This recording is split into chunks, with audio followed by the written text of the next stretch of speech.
Over to you, Danny, now, and looking forward to this presentation. Thanks, Chris. Cheers. So I love questions, as Chris rightly said, so treat this like an AMA. So just fire the questions in. Hopefully this will inspire you to ask a few, if not, to go and give you some actions to take away.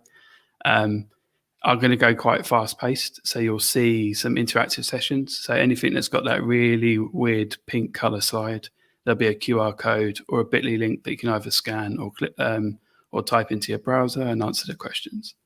But I want these to be as quickly and as enabling as possible. So let's get going. So thank you very much. Firstly, thank you very much for joining me. I know it's a lunchtime for most of you, so I appreciate you being here, and you could have chosen to do many other Zoom-based activities. So I actually think the future of business, not the future of work, is actually going to be culture first. And the reason why I say that is business has lost its focus. It was top-down management for too many years, and that failed many companies. Like FYI, I think hippos, the highest paid person in a business or in a meeting, often kills businesses inside out. Physical and mental health was never applied on the same level. And unfortunately, what that ended up doing was people decided that they were burnt out but couldn't actually not come into the office or could not attend this meeting. So I think we're actually going to become a business-led, we're going to have all these organizations that are going to be, they're going to have physical and mental health on the same priority. I think everyone was always too busy, and I think that should never be the case. And I think people decide to wear it as a badge of honor. And I think that badge of honor has to be thrown in the bin. I think one of the things that's actually got increasingly harder has actually been a manager and management. And why is that? Is because people are less connected, they have less time, and then they have less training. Teams have struggled to connect with the company, or even their department. So often what happens is departments work in silos, and then they don't talk to each other, and it just has a ripple effect throughout the business. So when you want to work cross-functionally, it never works, because even within your own team or department, you don't have the right communication cadence. I'm full of buzzwords, so hopefully I'll try and leave that as the last one. So strategies in every department is a massive fail. You only really should ever have one strategy, and then everyone else should have action plans that work in tandem with each other. If you've got more than one strategy, I guarantee you many people will misalign and your goals will fail. I recommend that you create a compass that everyone follows, and that's super simple. We'll get into that. People want to connect with a why, the Simon Sinek why, and it's happening more and more. And I think we've realized that work is more than a 9 to 5, and it takes up so much headspace. And there's no such thing as a career in many organizations. So if you speak to your parents or your grandparents, a career was something you went and joined a company and were there for a long time. The average tenure in most companies now is under 3 years. So that's really dropped in the last 10 years alone. So if you agree, if it's, culture first, or even if you disagree, here's your opportunity to vote.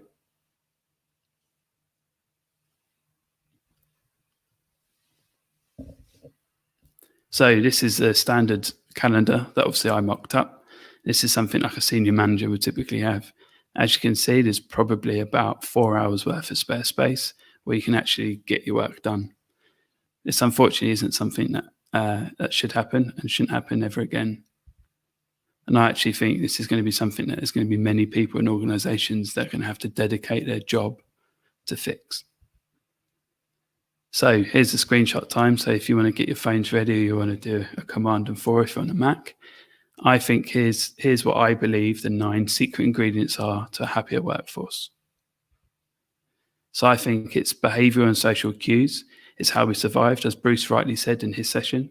We're trained to be around different people. That's come from all different areas of life, from being a caveman all the way through to fighting wars. It's how we survived. Tribal relationships is manufactured and organic. We typically try and, as humans, what we try and do is we go towards tribes because they help us survive. But then the problem that we have is, as individuals, we want to stand out. And that's something that businesses have never really leveraged and trying to understand. There's tribes versus herds. So the tribes are small cliques, and they tend to form, and these tend to be problematic within businesses over time. But herds are larger movements, and we'll go into that in the next couple of slides. Obviously, as I said, there's a busy badge of honor, and people wear and represent it proudly. But what people do actually want is a flag. They want a badge that they associate themselves with and they wear with pride. So that's why so many people wear the company swag and the free hoodies and free sweatshirts. People want to know that they belong here and this is their team or their department. And that's something that almost everyone wants, whether they're career orientated or not. We seek EQ and IQ. So most people instinctively believe that you want the most intelligent people around you. Actually, it's been disproven. We want the most emotionally intelligent alongside the most stereotypically intelligent people. We're wired to sync. So what a lot of people will talk around is, with one-to-ones, it's very interpersonal. It's one-to-one. So you get the direct relationships. If you actually have walk and talks and you have conversations and birthdays all around the same topic, it's all around one centerpiece and it all connects people. What you really want to do is have people that want to sing together, play sports together, and agree and disagree, but in groups, because that's how we're wired to sync. So psychological safety is something that you'll hear a lot about. What most people don't really understand is what it actually means. So it's three steps. So it's two-way respect. It's no punishment for mistakes. So if you're going to make a mistake, you're not going to get in trouble for it. You're not going to be raked across coals.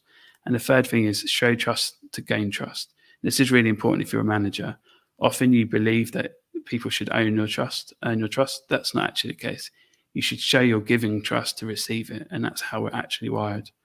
And then what we want within businesses and within cultures is personal development and professional development. We don't want to go into an organization and go backwards and decrease. We want to move forward from a professional perspective and a personal development perspective.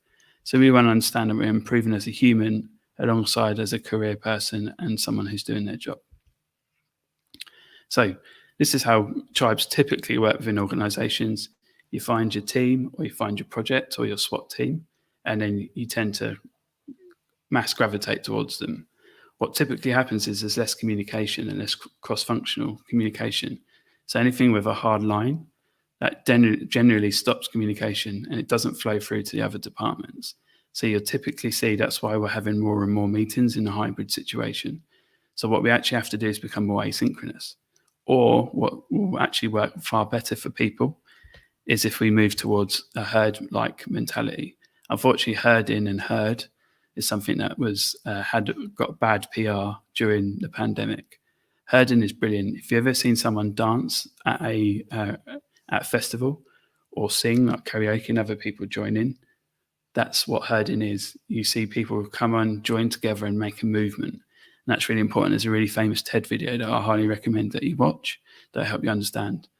But if you're looking to create herds in your business, if you look at the alpha and the high reputation, high confidence, it's really important because people follow that. That's why cults happen. And then you have to have someone who's like a beta, so someone who isn't necessarily overly dominant, but people respect. And then if you see the greeny color, the green-blue color, that's actually internal influences. People that don't necessarily have the highest title or the most senior title, but can influence those around them. And people will gravitate towards them, therefore gravitate towards those in the alpha state. And one thing I would say is you would really struggle to get a herd if people have low confidence and low reputation.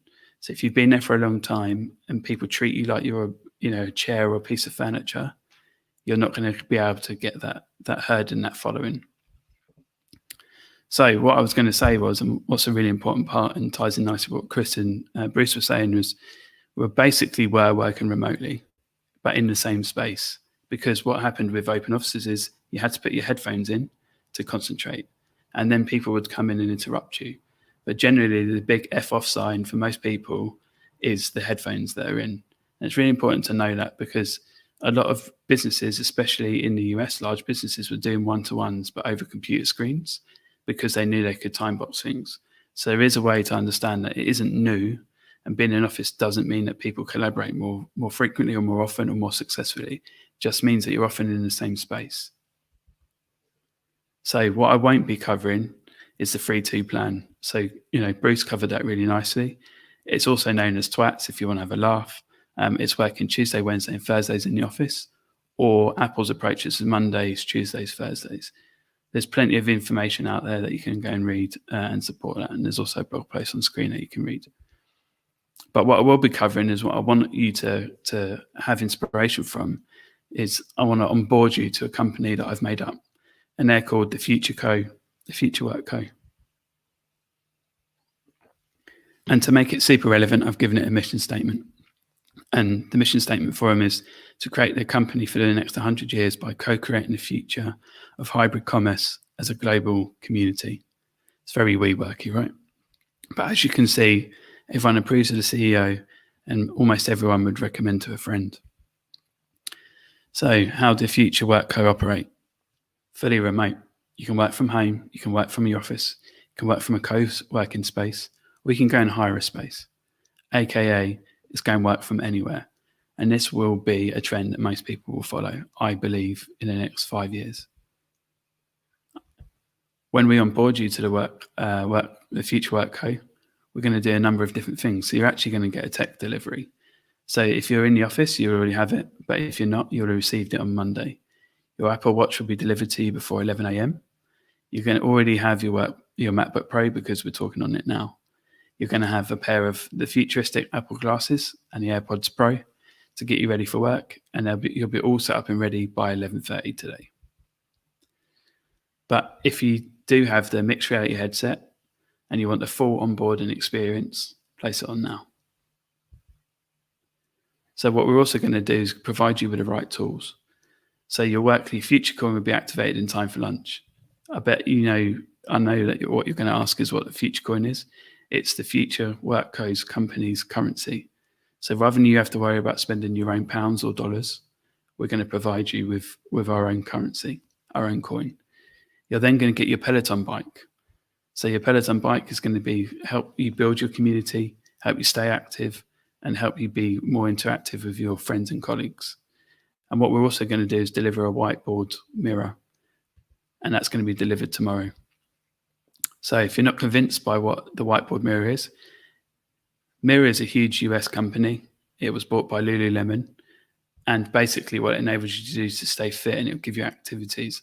I truly believe that in the very near future, we will be sharing and working with a mirror within your own home that understands gestures, understands insights, and enables you to sketch out on the mirror. And please order your lunch on the Future Coin with Future Coin via the app. Almost every company want to be able to develop a private app that only enables all their employees to have all the important information.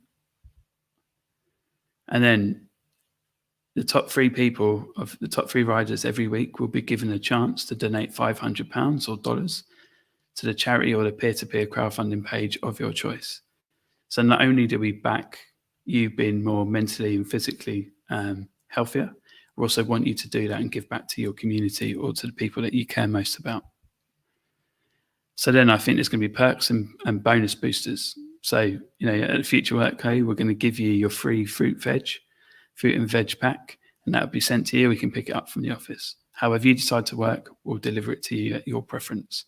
We're going to give you a vitamin boost pack. That's all the best vitamin blends for you, and we'll take that on through your first week of the Future Co. We're going to give you a specialist caffeine blend. We know that many people are addicted to caffeine and their routine, but we're going to blend a very specific caffeine blend for you.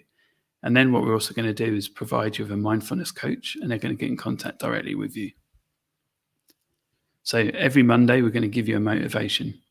And what that basically means is your Apple Watch that we provide you is going to sync every Monday, and that's going to give you music to work to, podcast playlists to listen to and engage with and talk to your colleagues around. But please ensure that you take your photos every week, because if you're working remotely or working from anywhere, we're going to have a competition. And this is Dave's entry from last week, and he won the best remote pick of the week. So we're also going to provide you health kits. So we're going to give you a mental health app, and it's going to be part of our app that will give you daily nudges to help you connect and re-energize. And if you feel stressed, we'll be able to give you mindfulness activities and provide you with the best apps to give you the best chance. We're also going to assign you a cloud-based communication and performance coach, and they'll get in touch with you every week and then fortnightly to ensure that you're getting the best peak performance that you can of yourself. We'll also make sure that you can re-energize and refresh whenever you can. We're also going to supply you with a virtual PT. It's completely optional whether you take that on, but it's going to be upon request, and that will give you the best possible way to get breaks and get away from your computer and ensure that you get the best possible performance perks and peaks. We're also going to provide you with a personal coach and professional trainer. And what that basically means is every fortnight to monthly, we'll give you a professional coach. It doesn't matter whether you're the CEO or you've come in as an intern. We're going to provide you with the best external coaches. This can be in-person or virtual. We're then going to supply an internal mentor because we believe that that's the way to connect with people. And there will be reverse mentorship available at any time. And that will help improve your skills, your confidence in and out of office skills. So office politics is an important part of people's day-to-day, unfortunately, but we're going to help you navigate that and build into it. So we're also going to improve your check-ins and development, your personal development. We're going to set you up with your weekly one-to-one. Don't worry, it's already arranged, so you don't have to have the fear of calendar clashes, etc. We'll also put you into a skip meeting with your boss's boss, and that will enable you to be able to be frank, honest, and have exposure to more senior people. We're going to build you up with a support squad that's ready for whenever you need them. So if you're having a bad day, a bad week, or you really need to talk to someone independently, we'll set that up for you. And your development training is when you want to take advice or you need assistance, it'll be on tap for you. And there won't be any limit to your training budget because we'll help you navigate that. So we're going to assign you a work budget and a travel budget. So we're going to give you $100 or £100 of future coin credit for remote work, for meals and rentals. So if you want to go and rent a desk somewhere, we're going to help you do that. We're going to provide you the investment for that. We're going to give you a travel card, which is based on our own technology that enables you to commute to the office or commute to these remote locations. And there's going to be an annual travel budget to help you work remotely or work internationally with colleagues. So if you truly believe you need to connect with someone internationally, we'll support you with that and we'll pay for it too. And then this is the most important thing. We've realized that a lot of companies don't understand how you're performing, and you often have to wait till your quarterly or biannual check-ins. So what we're going to do is we're going to connect with you more frequently, and we're going to give you your scores and feedback every week. And that will be two-way street. We'd love to hear from you. So it'll be a performance score. Anything above 80 gets you green. That's brilliant. That's something that you're on your way. Your output score, that means how good your work has been, how good that you've been with your colleagues and your boss. We're also going to give you a score, and we're also going to celebrate that with you. We're also going to give you a burnout level. So depending on your calendar and how you respond to some of the gestures and nudges we give you, we really understand your burnout, and that will enable you to progress really quickly. This is also, we're going to give you NPS scores. So based on some feedback that you give us, we understand how happy you are. NPS is almost a broken metric for most, but we truly believe we can get the best out of this metric. And then we feel that you're around 90% connected. So we'll always give you a score to your brand and your mission. And if it's disconnected or you want to talk around it, we'll happily do that. So, and one of the more important things is a vending machine. It will give you it virtually, or it will give you in person. So it'll be the merch and company swag will be available. All the equipment that you'd like and need, we'll provide it. The food and drink, whether you want healthy or sugary, they'll be available. And it will all be done on your Future Coin app, and we'll pay for that. Any free health top-ups, we'll give it to you. If you need a healthy energy drink, we'll supply it to you. You just need to use your Future Coin to make the purchases. And better performance gives you more coin. So the happier you are, the better the performance you are, the more coin we'll actually end up giving you. And you can supply that and give that out and give it to your colleagues as well. And then this month's remote getaway, this quartz getaway, is in this lovely location. So this is Joanna, she's the CEO, and she just wants to say, well done, you've passed the futuristic onboarding, and she'd love to connect with you. Wouldn't that be a much better place to work? Would you come and join me if I create this company? Have a vote now if you'd like to. You scan the QR code or type this address into your browser.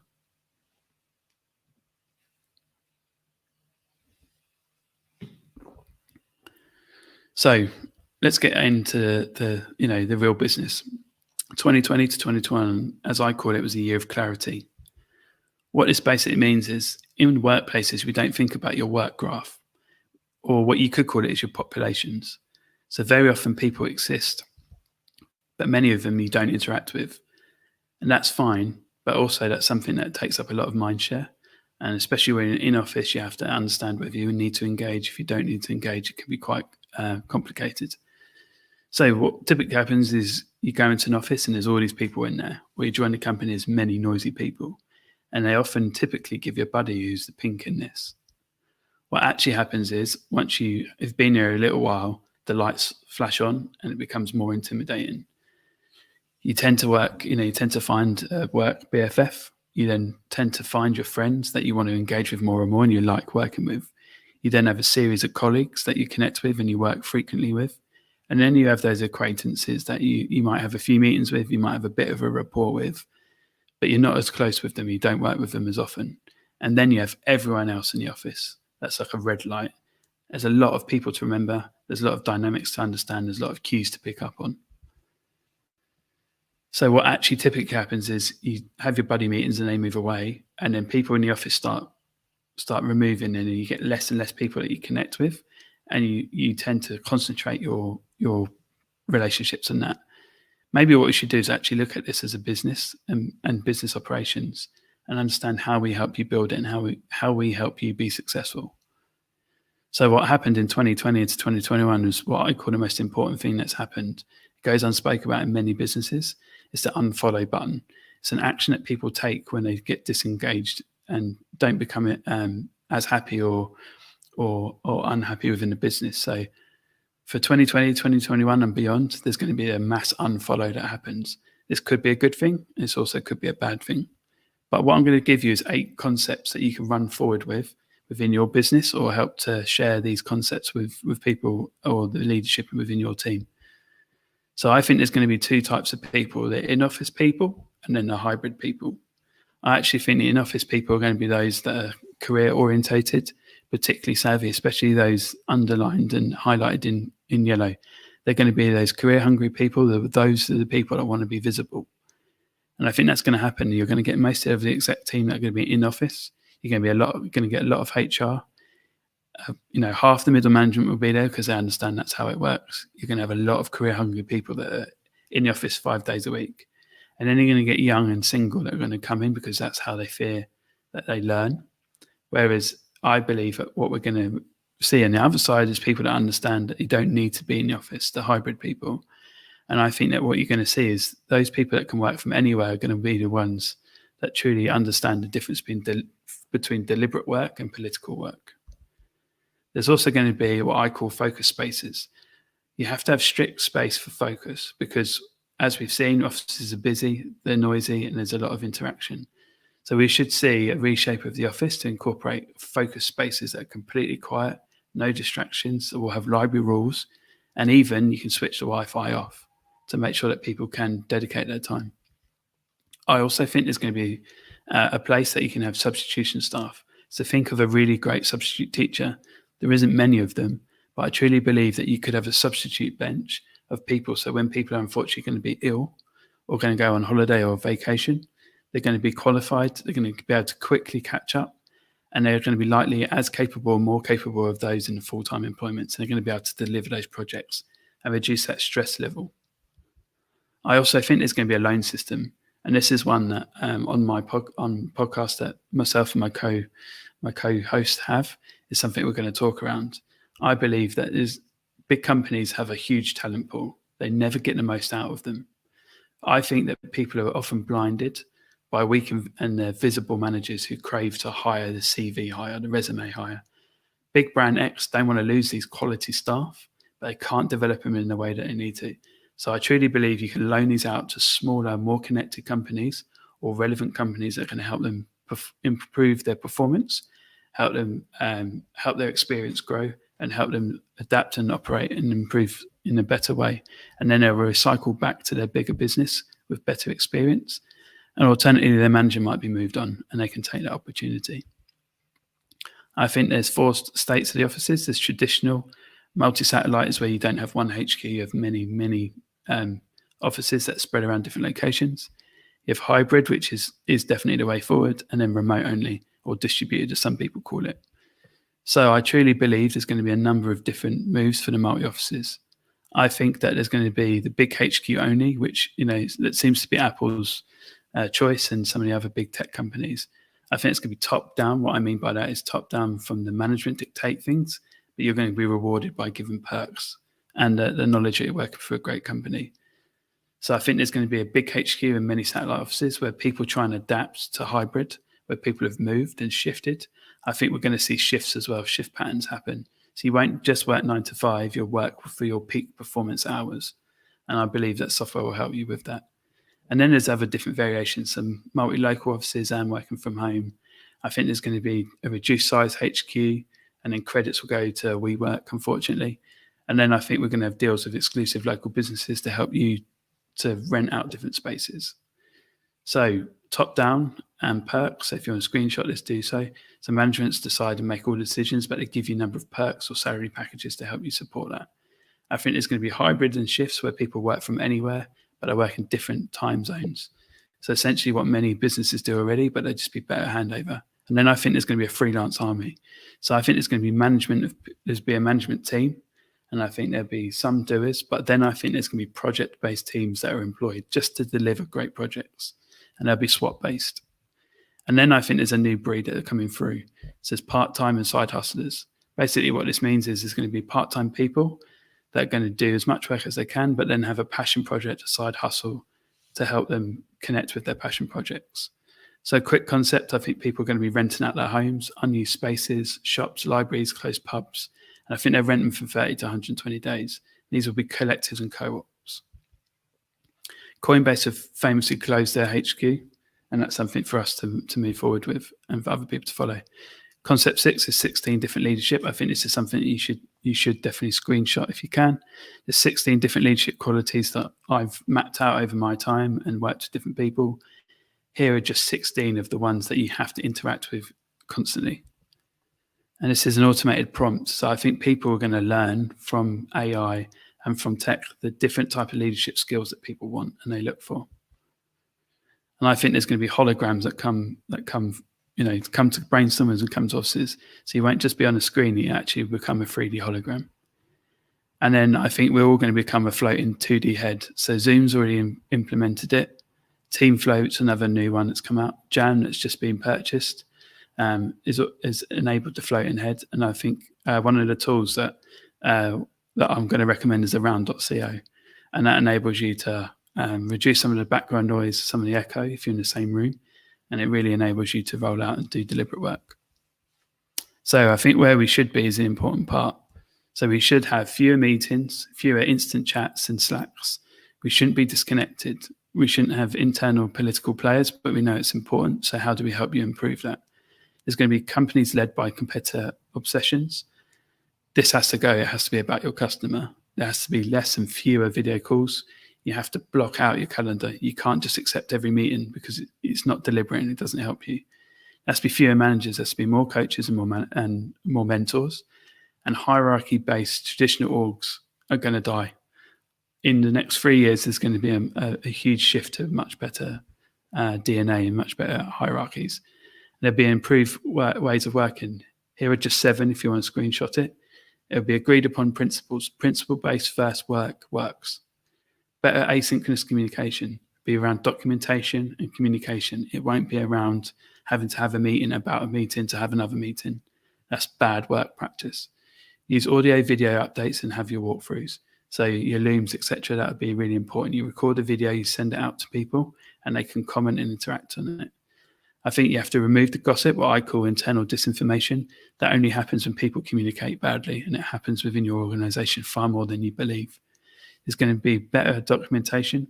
And what I suggest to everyone is have a decision document that everyone has access to. And like I said, you have to have more coaches, more mentors, and get rid of the bad managers. So learning from external sources, so how people use platforms in different workplaces. Story formats are obsessive because people can shine a light on themselves. Understand that that's how Snapchat grew, that's how Instagram grew, that's how TikTok grows. These are all things that are going to have to come into the workplace. Chat is the default, has to go. You have to have more deliberate conversation. So learn how you can move that away from chat-based short sentences to longer-based sentences and story formats.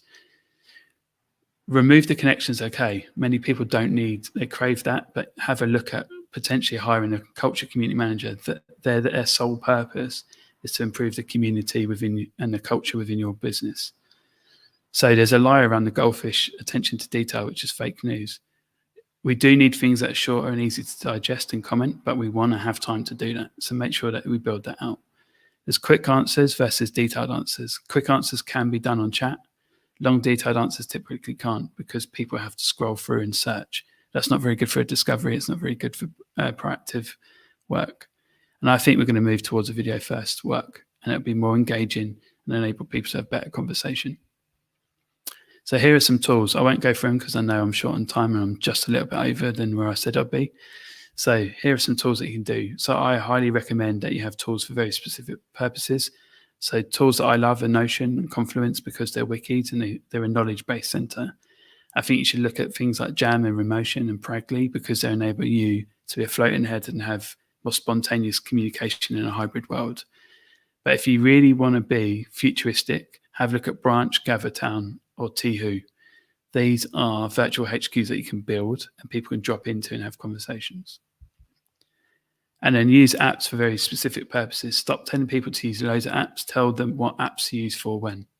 So, if it's email, you can use Spark, Outlook, Gmail, but have one that's dedicated to that work. I highly recommend around.co to look at if you want one-to-one video calls or mass calls.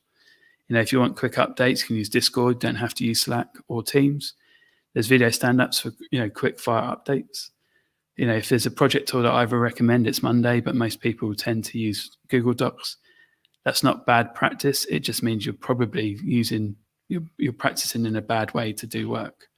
And then there's, great things like Miro, Mural, and then something like Butter.us has come out and enables you to have much better brainstorms, much better collaborations. So here's a framework that you can screenshot. The whole presentation will be available afterwards. But there's ways to think that I think is really important.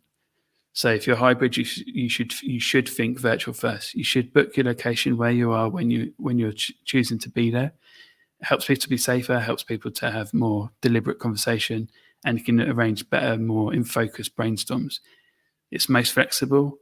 It doesn't mean that you're in sight, out of mind. You have to fight for it. It just means you have to be a better manager. And things can be pre-recorded. You don't have to do everything live. I think that's one of the main takeaways I want to give you today. So, an obvious but important point to wrap up is we never tell people how to be successful. Your job as a manager or your job as someone within an organization is to tell people around you how they can be successful and how they can help you be successful. I think that's really important. You should be a coach and you should be a mentor, not just a manager. And if you're not a manager and you're not on that track, become a coach, become a mentor. It helps you develop your career. And don't worry about all these BAUs and feedbacks not being anonymous. They are. You just have to trust it a little bit more. So who's with me? Who wants to fix the broken world of work? I'd love for you to give me some feedback on this one. So who's going to join me on the focus mission to my mission to fix the broken world of work? Thank you very much, everyone. Danny, thank you very much. Great presentation. Plenty of takeaways there for the audience and plenty of resources. As mentioned, I think you're going to share the slides and everything so people can go back and run through those. But great presentation, and thanks again for joining us, Danny. It's always a pleasure to have you involved. And as I've said numerous times, I always find your presentations packed full of takeaways. So appreciate that very much. So thank you very much. So let's get there's a few questions coming from the audience, and there's a few questions I had jotted down. But there's an area that I wanted to dive into before we get going, and it's come up today. I wouldn't name the organisation, but it's around toxic culture. Now, toxic culture is plaguing kind of the headlines, industry publications. It's a massive kind of focus area in the media spotlight, particularly in the last 3-4 years, and it's proven for many organisations a bit of a PR disaster. Whistleblowers calling out their own company culture and things like that. And I know you do a lot of work in and around and thought pieces around that of toxic culture, but I just wanted to ask you if when this does happen, whether you can fix a toxic culture, or is it so deeply rooted that it's within the organization, it can't change, they can't move away from it. What's kind of your take on that, Danny? So having unfortunately over 21 years of professional work, I think anyone that's been in work for a long time has probably experienced a bad culture, or unfortunately might have embraced or had to work in a toxic culture. What most experts say, it takes 6 months to have a high performing team. So what typically has to happen is the cycles. So you have to remove either bad people, bad practices, or just in general, it's okay to disagree. It's okay to disagree and commit. But what's not okay is to do that and then go off and challenge each other and create this atmosphere and discontent. So from a toxic culture perspective, they can be fixed. I truly believe they can. I think what you typically have to do is focus and be very deliberate on where the root causes are. So there's no point just trying to plaster over the top of it. And many businesses do that. So it's really difficult to do it internally because there's such a trust issue. I believe that what you should do is try and hire someone dedicated, and I call it a culture community manager, that helps to evolve the community and the culture. Obviously, if you're under 10 people, it's going to be very difficult to do that. But bringing in external people that can help you on a 6-month roadmap to help do that and audit and help your confidence in the business rebuild, it's really important to do that. So I think I definitely know that you can. It's a lot longer process than people believe. So Brewdog today have had some very negative press. And that's one of the issues that you can have from a leader first business. So someone that's personality first, and I think it hit a peak that people needed to come out and address. Pret a Manger have had a series of issues before. Some of the big tech companies obviously have had it. Reddit, etc., have had it. But you can fix it and you can take proactive action. The one piece of advice I give everyone, if you're going through it, is to speak up really quickly and to speak confidently about it and to list out some of the issues. And if you need to collaborate with people, do that, because that's really important. HR teams want to help. They just don't necessarily have the tools to do that. And it's often a leadership first activity. There's so many ways you can do that and address it. So I would speak up, speak out, and look to try and, if you can and you're confident enough to do that, a bit like what Bruce said earlier, go and find these external consultants to help you along your way. Yeah, and it always has to be external, doesn't it, with things like that? If it's internal, it's such a trust issue, and you truly believe everything will be fed back. Externally, you can build trust far more quickly. You can hit the hard reset much more quickly. Sure. And then with that as well, do things like objectives and key results damage culture as well? I've seen, so definitely, it's definitely something that many businesses try and roll out because it's trendy. They haven't necessarily rolled out for the right reason. I think OKRs or KRs can be really damaging or dangerous, because what typically happens is it's project based and there's no one that connects the dots together. And typically what happens is you have a really strong tech often follow it as a letter of the law, and then every other team goes wayward and takes it and adopts it in a different way. And OKRs are done differently everywhere. Even if you get trained by John Doerr, who basically was a famous person of it, or an ex-Googler, or any tech company, that everyone does it differently. So it definitely does damage it, and it can really impact people's confidence. It can impact the way people speak to each other. And if you're even remotely misaligned within a week, that takes you a month to try and get back. and many more Zooms and Teams and whatever else that people have to sit through.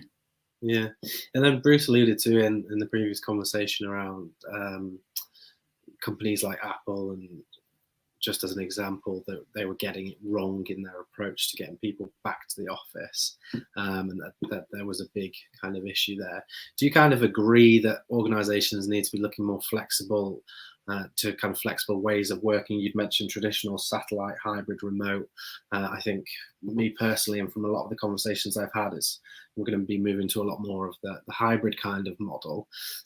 Do companies like Apple need to pay lip service to this and look at it with more detail than they are, because obviously they haven't been, and are they going to subsequently suffer from things like talent issues, talent moving elsewhere, moving to the employees that can offer flexibility and can offer more of a hybrid approach?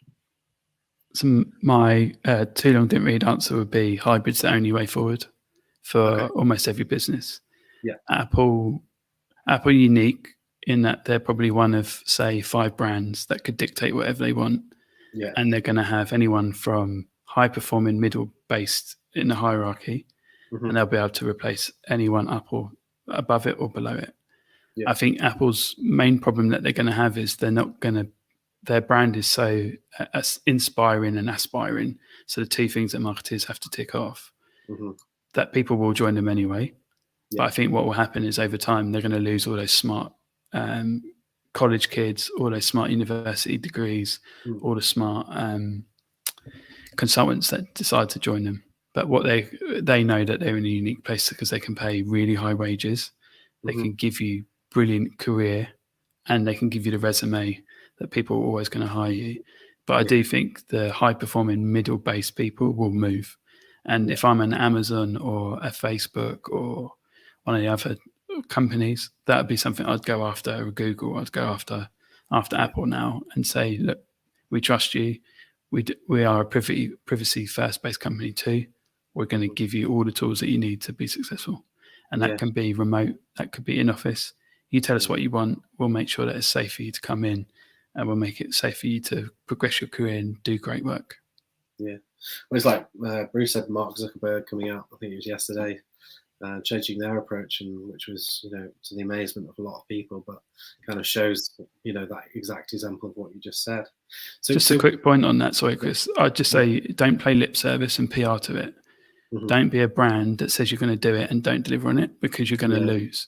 Because you might have a strong PR team or company who's connected with you, but it just takes 2 people now to cause you more heartache and more pain than if you don't just practice what you preach. Even if you're an Apple, even if you're a Google.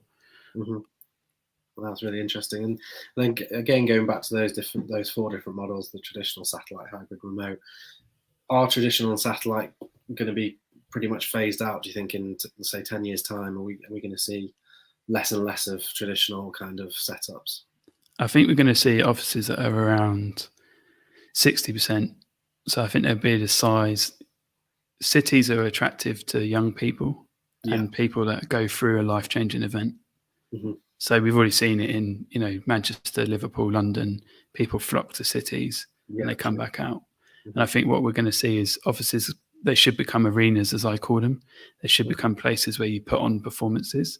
So you collaborate together, you do inspirational talks, you ensure that it is hybrid, but it's going to be a place that people will come in and will want to be entertained, will want to put on a performance, will want people to join them in the herding and break up the tribes. But I think satellite offices might actually become popular again. I just think this cycle we won't, but I think in 3 to 5 years, I think something like a WeWork is a prime place now to provide opportunity for people. I don't think people will, businesses will invest as much as they are in WeWorks. They will potentially look to build their own homes, satellite offices and hubs for people in different areas. Do you think organizations might collaborate in a sense then, and, group together in particular industries or whatnot, and have like a hub? Do you reckon that might be a thing of the future?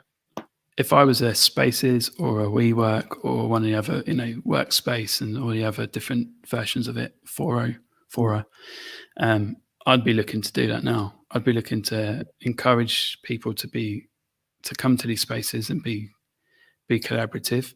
You have to be careful on some of the sensitivity around data and some of the things that you leave in a shed or like a satellite space.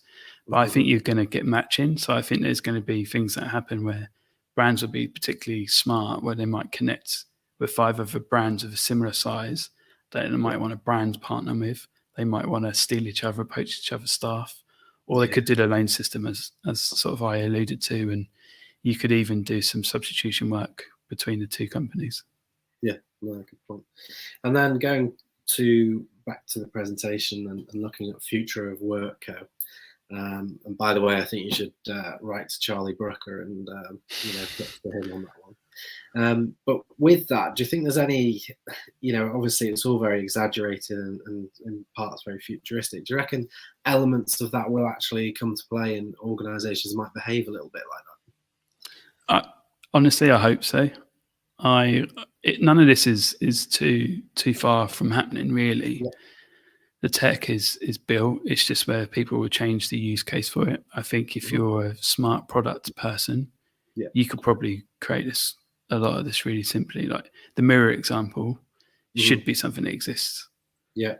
One thing that I think is really important to call out is people talk badly about AR and VR because they not necessarily haven't seen it. VR is very experienced. Basically, you have to have a headset. Facebook are pushing it because of Oculus.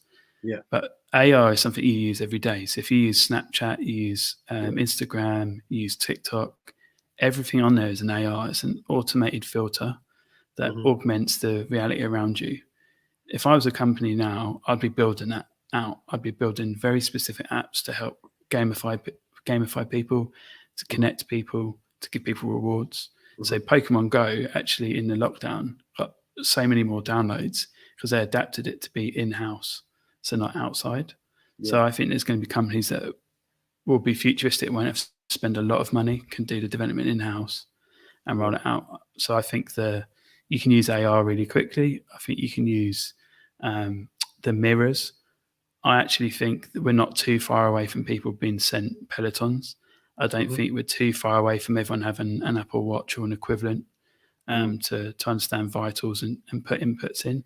If you ever look anyone, bullet journals rose in popularity. It's just asking you questions. There's no reason why companies can't do that, log it, and then help collaborate in that information, as opposed to remove it away from, make it feel like you're putting private data sources or human APIs. Sure. With that though, is there a grey area of, obviously under scrutiny again in the press, is things like activity trackers for workers and things like that? Bringing in things like that, cross a little area of, intrusion or things like that, wouldn't they be thinking, we're in a very kind of suspicious state as people right now. So once that, organizations start handing tech to employees, do you reckon they're going to be thinking about that, you're using this to track me or whatnot? People actively use their personal mobile phone and download apps without any thought about it. Yeah. If you can, like anything, if you can reduce friction, add convenience, people will do it. Yeah. Data exchange is obviously, private data versus professional data is obviously an important area. But if people don't understand that Uber app understands your battery life on your phone, it understands how your contact list is made up, it understands where you're located. And now, thankfully, Apple have done it so you opt out. There's going to be so many changes that happen. Thankfully, Apple going privacy first, Apple are. But I think if you can provide something that breaks down all of the privacy parts, you could roll it out really simply. Yeah. I personally wouldn't do it the moment everyone returns to the office. I know a lot of offices are at 25% capacity. I wouldn't do it today, tomorrow, or next week. But I think if you can build the right tech, which a lot of firms can do now, and they're going to have to, then it's an important part, but a part that you can support people with naturally and in the right way. You can add value to their day and help them with more deliberate work. If anything, you can reduce some of the stress. So a lot of the stress comes from people around you, or your boss or your boss's boss. Yeah. So if something that's connected to you constantly is going to reduce that, then then people will take it and adopt it. Yeah, nice point. A question in here: any tips for building a culture of learning and sharing, especially within a hybrid model? That's my personal pet peeve when I worked in different organizations, was people would never make the time to share information, and it's like stealing knowledge from each other. Mm-hmm. They would just, they would hoard information, leave, and then everyone else would be pretty doomed. My honest, if you're a document first company, so that means if you share open documents, so Google Docs, Microsoft, etc., you can build documents, but it can be quite difficult to follow.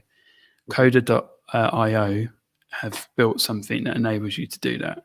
I love Notion. Notion is something that I promote constantly, and that is a knowledge center, as is Confluence. But to answer the real question is, you can provide people with a way to know each of their areas, and you can reward them. Most of these enable you to follow people and engage with them, and there's a feedback loop in there. So I'd say that you have to lead. You will have to lead the light. Find an internal influencer that will support you in doing it, and make sure that the boss does it too. So the hippo, the person whom you don't necessarily love in a meeting, if they can support it and push it and actually use it, you'll get adoption. If you try and roll it out like an internal social media, you'll win as well. But it has to be asynchronous, and you'll have to make sure that people do it. I like to think if you can get people in a habit, so Monday morning, Friday afternoon, or if you work shorter days, try and do it start of the week, mid of the week, end of the week, and that will enable people to have actual conversations and help share that information. It's inboxes are the worst thing for it. So whether that's Slack or email, never ever email it, because it only goes to one person, and then the likelihood of them reading it now is around 60%. So try and do document first, or try and do tool first, because you can build a social network around that. That's really interesting. And then finally, final question to wrap things up. For those leaders that are kind of in the midst of still organizing kind of a roadmap back to kind of office or whatever model is in store for them, do you have any kind of tips or tricks in the process of doing such? For returning to the office? Yeah. So, or just like analyzing whether we should return to office or change model or something. Sure. So I think you have to be hybrid first. I think you have to be. I don't think there's a choice in it anymore. You can be as dictatorial as a company, but you're going to lose your best resources. Your best teams are probably going to crumble in front of you. So I'd say build out hybrid first. Understand what people want, and show that you've listened, that you've heard it, and you're going to support them. So there's a famous TikTok account it's very funny. Lo Whitley, I think her name is. If you ever want to send to C-suite, the TikToks, sending them, because that's, you have to enable people to understand that they don't want to go back. You have to, for the 20 to 30% of people that feel that an office could be unsafe, you have to show the steps that you've taken. You have to get people in to remove the thought process of, this is my mug, this is my desk. What you need to get people into the process of, it's hot desking, it's collaboration, it's safe, and you're going to go there, and we're going to make sure that we have the best possible brainstorm and the best possible updates, best possible work moving forward. And I'd ensure that if you're a leader, how deliberate you've been in making those decisions, and share that decision document. So every important decision, say why you've done it, when you've done it, and how people can feed back into that.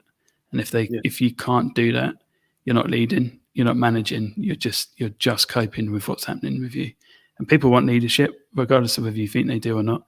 People want leadership. So if they like micromanagement, let people have it, give it to them. But you should know the motivations of your employees. So you should do that.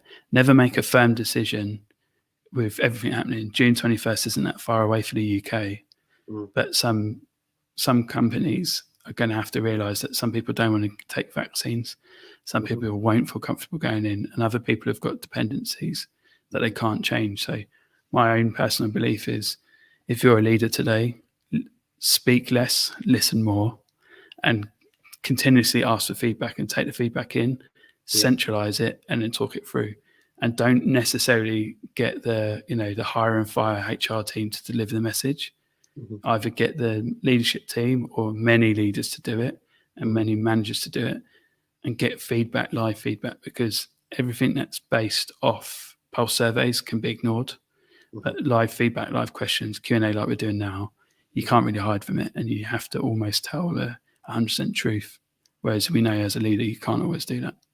Nice, really, really good answer, and a nice way to finish as well. That's all we've got time for, Danny. Really appreciate it. Great presentation, as mentioned, and I'm glad that you could also join for the Q&A session to get some things within that ticked off as well. You're doing some great work.